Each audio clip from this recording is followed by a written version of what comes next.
Here I've got KXD V6 and let me show you how to add photo to a contact on the following device. So at first you have to open the phone dialer, then go to your contacts.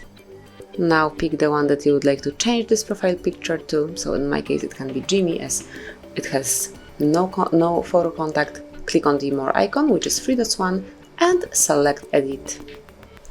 And now click on the camera icon right here and pick either choose photo or take photo. If you have someone just in front of you, pick the first option, and if you have some photo in your gallery, pick choose photo. This is what I will do. Let me choose the photo that I would like to add. And now you can crop it and click on save to apply the changes. Tap on confirmation mark, and that's it. From now on, once Jimmy will be calling you, you will be able to see this profile picture.